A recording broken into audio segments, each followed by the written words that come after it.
आने वाले महीनों में यूपी में 2022 के लिए विधानसभा चुनाव होने वाले हैं। सभी पार्टियां अपनी अपनी तरफ से जीत का तो दावा कर रही हैं, लेकिन किसकी दावों में कितना है दम ये तो वक्त ही बताएगा।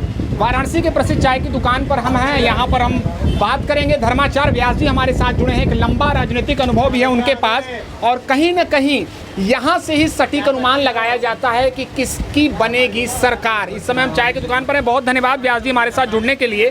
क्या 5 सालों में वाराणसी में इतना काम हुआ है कि 8 के 8 विधायक जनता के मन को जीतने में कामयाब हुए हैं? नारायण निशांत जी, अगर वाराणसी के विकास पर बात कहेंगे तो मैं गर्व से बहुत ही उल्लास के साथ कहूँगा कि गत जो 5 वर्ष में वाराणसी में विकास हुआ है वह 20 वर्षों में विकास नहीं हुआ था, और विकास भी अद्भुतात् हुए हैं। ऐसे विकास हुए हैं जिस विकास को देखने के लिए दूर दूर से लोग आ रहे हैं। ऐसे ही वाराणसी में लोग आते थे, लेकिन अब तो आप चाहे दिल्ली, बम्बई, कलकत्ता कहीं भी जाइए, चर्चाएं यही चल रही कि गुरुजी आपके वाराणसी में क्या चल रहा है। और मैं गर्व से डंके की चोट पर कह रहा हूँ कि वाराणसी का जो पर्यटन से लेकर, धार्मिक स्तर से लेकर, गंगा की शुद्धता स्वच्छता से लेकर, गंगा के घाटों की व्यवस्थाओं को लेकर जो विकास हुआ है वह न भूतो न भविष्यति, अभी तक नहीं हुआ था और आगे ऐसा होता जाएगा तब जब योगी सरकार रहेगी।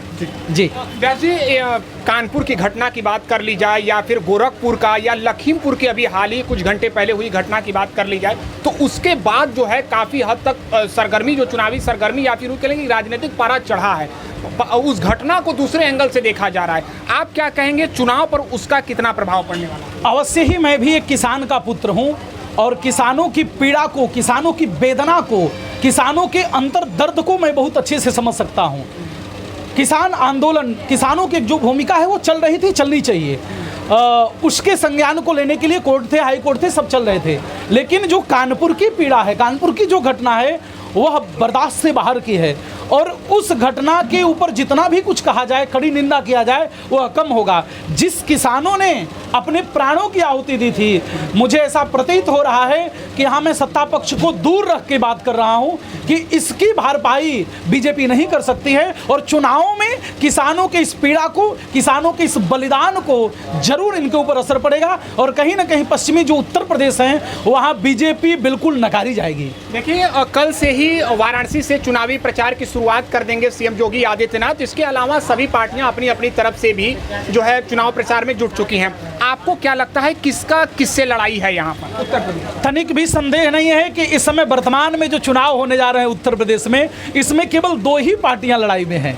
बीजेपी के साथ मैं यूं कहूं कि बीजेपी के समकक्ष या तो सपा है और सपा के समकक्ष बीजेपी है। दोनों की बिल्कुल क्रांति क्लिष्टिक लड़ाई होगी, और इस दोनों के अलावा जो तीसरे लोग हैं वह केवल चंचलिकता कर सकते हैं, कुछ कर नहीं सकते हैं। ना बीजेपी का करेंगे ना सपा करेंगे। लेकिन हाँ, गर्व से कहूँगा कि सपा और बीजेपी में बिल्कुल बहुत तगड़ी और तीव्र लड़ाई होने जा रही है। महंगाई, भ्रष्टाचार मुद्दा रहेगा कि नहीं, या फिर अखिलेश के ऊपर जो पुराने जो जिस तरीके से उनका प्रभाव रहा है, कुछ बातों के आधार पर जनता के मन में नाराजगी रही है, खासतौर पर लॉ एंड ऑर्डर को लेकर? मैं क्या सवाल कर रहा हूं कि क्या महंगाई, बेरोजगारी मुद्दा रहेगा इस बार की? भारत में विविधता रही कि जब जब भी हमारे यहाँ, चाहे वह केंद्र के चुनाव हो चाहे वह राज्य के चुनाव हो, पार्टियां महंगाई उठाती हैं। लेकिन मेरी अपनी मान्यता है कि जब जब विकास सामने दिखने लगता है, जब जब विकास स्फुटित होने लगता है, तो वहाँ महंगाई बहुत बड़ी मुद्दाएं नहीं रह जाती हैं। फिर भी जो मध्यम वर्गीय परिवार हैं, जो गरीब परिवार हैं, उनके यहाँ महंगाई के प्रति प्रश्न पूछे जाएंगे,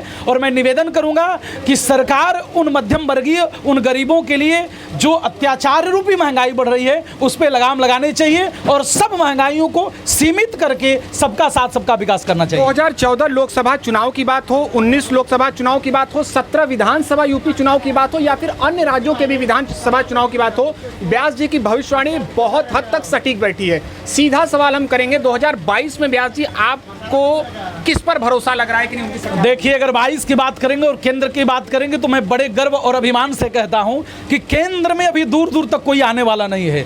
अभी केंद्र में मोदी सरकार रहेगी, और इस भारत के लिए, इस भारतीयता के लिए, इस संस्कृति के लिए, इस संस्कार के लिए और जन जन के लिए केंद्र में मोदी सरकार का रहना अभी कुछ दिनों तक आवश्यक है।